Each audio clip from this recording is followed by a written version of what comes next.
बर' कछारी अनसाय गाव हायुं खुंथायनि जानाखि मावखुलि सानजारि नोगोर सिमेन्ट सापरि धेमाजि डिस्ट्रिक्टनि सिङाव बेवहाय जोङो खुंथायनि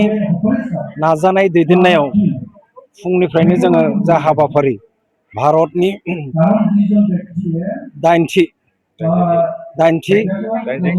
दाइनजिथि उदांस्रि सान फालिथाय जानाय हाबाफारि बेवहाय गिबियावनो आङो खुंथायनि जानानै दिनैनि बे नोगोरारि बिथांमोना जाखिनि बाहागो लाबाय आं साबायखर होदों। दिनै सिनियर स्टुडेन्टस सिनियर सिटिजेन गोबां फैदों, माहारियारि आफादफोरनि दैदेनगिरि गोबां फैदों, लोगोसे गुबुन गुबुन एजुकेसनेल इन्सटिटिउसननि गोबां पेट्रियटिक संजों लोगोसे जाबानाखि डान्स बिथांमोना खालामदों। आङो खुंथायनि मासिगिरि जानानै बिथांमोननो गिबियावनो मोनसे मोजां मोननाय आरो साबायखर जासिग्रोदों। जोङो खुंथायनिफ्राय बेवहाय मोनसे हाबाफारि लादों, बे जाहैबाय मा जोंनि जानाखि आजिरा मोननाय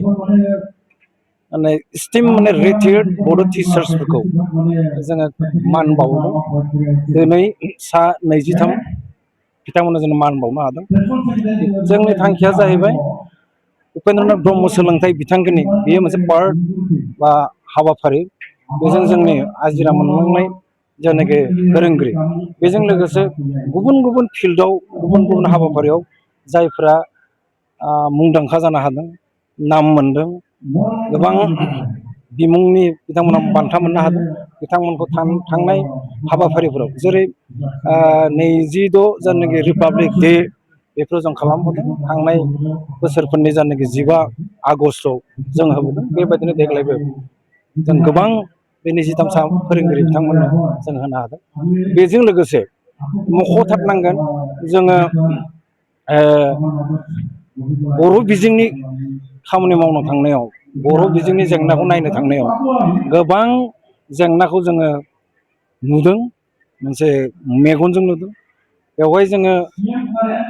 गलाघाट जिल्लानिफ्राय आरो गवालपारा जिल्लानिफ्राय 2 फोरोंगिरि रिटायार जालांबाय। बेसेबा बोसोर साख्रि मावनानै सोरबा सोरबा 35 इयार्स साख्रि मावनानै गरसेबो सरखारि फैसा मोनालासेनो बिथांमोना रिटायार जालांबाय। सासे आइजो गलाघाट आरो सासे हौवा फोरोंगिरि गवालपारानि, बिथांमोननो जों काउन्सिलनिफ्राय 50,000 रां बिथांमोननो जोङो ओरै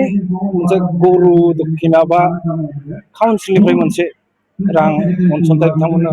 हरदों। बिथांमोननो एसे आर'नाइजों लोगोसे मान बिलाइ बिथांमोननो जों हरदों, माने बिसेस ममेन्टखौ जों हरदों। बे 2 फोरोंगिरिया सरखारनिफ्राय सरखारि जायालासेनो रिटायार जालांबाय। बेबायदिनो गोबां जोंनि भेन्सार गुदि फरायसालि, गेजेर फरायसालि, गोजौ फरायसालिफोराव भेन्सार स्कुलनि फोरोंगिरि बिथांमोना रिटायार जालांगासिनो दङ। खम समनि गेजेराव बुरजा जागोन। जोङो भेन्सार स्कुलनि फोरोंगिरि बिथांमोननो नैबे गुदि फरायसालि, गेजेर आरो गोजौ बे फरायसालि जायफ्रा इनकाम्बेन्ट टिचार मावबाय थानाय जानाखि साख्रि, बिथांमोननो जोङो दिनै चेकनि गेजेरजों बा बिथांमोननि एकाउन्टआव जों रां सोना होगोन। जोङो काउन्सिलनिफ्राय फार्स्ट किस्ति हिसाबै जों सोना होगोन। आरो दाख्लै मैया सप्तासेनो बांबाय सरकारि गभर्नमेन्ट स्कुलफ्राव मावबाय थानाय जानाखि फोरोंगिरिनि जानाखि अभाब, फोरोंगिरिनि खम, जायफ्राव बर' बिजोंनि खम फोरोंगिरि थानाय सासेफोर, बेहाय जोंनि काउन्सिलनिफ्राय 2 गाहाम फोरोंगिरि जों सोदों। आरो बिथांमोननो इतिमধ্যे जोङो फार्स्ट किस्ति जों रां हरबाय, रां मोनसे किस्ति हरबाय, आरोबाव हरनो नाजागोन। बेबायदिनो जों खामानि मावगासिनो दङ। जोङो बड'फा उपेन्द्रनाथ ब्रह्म सोलोंथाइ बिथांखिनि गेजेरजों जोङो बेफोर हाबाफारिखौ लाबाय थादों आरो फैनाय दिनफ्राव जों लालांबाय थानो हागोन। बेफोरनि अनगायैबो मोनसे खोथाखौ आरोबाव बुंफिननांगोन, बे जाहैबाय बिटिआर सरकारनि बे समनि गाहाय मावफुं सोद्रोमा प्रमद बर'नि दैदेननाय जानाखि सरकाराव बिथांमोना सुपार 50+ बिथांमोना फ्रि कचिं होदोंमोन। बिथाङा जोंनिफ्राय 30 लादोंमोन, जोङो दिल्लीयाव 15 जोङो केन्डिडेट जों दैथायहरनो हादोंमोन बिनिफ्राय बे दिल्लीयाव UPSC जानो कचिं बाजिराव रेड्डी IAS एकाडेमियाव जोंनि 15 साननिफ्राय सासे देग्लाय SCS माने APSC आव प्रिलिमिनारि एग्जामिनेसन पास जादों आरो गुवाहाटीयाव SCS जानो फ्रि कचिं बा APSC जानो माने आनजादफ्राव उथ्रिनो हानाय जानाय कचिं बेवहायबो जोंनिफ्राय 15 सा दंमोन बे 15 सानि मादाव सानै धेमाजिनिफ्राय सासे फैलाव बसुमतारी सनितपुरनिफ्राय महिम बसुमतारी आरो नैबे नगरनिफ्राय पार्थ मेहला बे साथामा फार्स्ट एटेम्पआव बिथांमोना APSC प्रिलिमिनारि एग्जामिनेसनाव उथ्रिनो हादों बियो जोंनि काउन्सिलनि मानव गिदिर मिनिस्टार बसुमतारी दैदेननाय जानाय काउन्सिल बेवहाय सोलोंथाइ बिफाननि जानाखि साब कमिटिनि नाजानायाव बेफोर सम्भबफोर जादों होनना बुंनो आं लुबैयो बेफोरनि अनगायैबो जोंनि आसाम डाउन टाउन इउनिभारसिटियाव भेरियार कर्सेस इनक्लुडिं माने GNM जोंनि 135निख्रुइ बुरजा जोङो candidate down town Assam down town इउनिभारसिटियाव जों फ्रि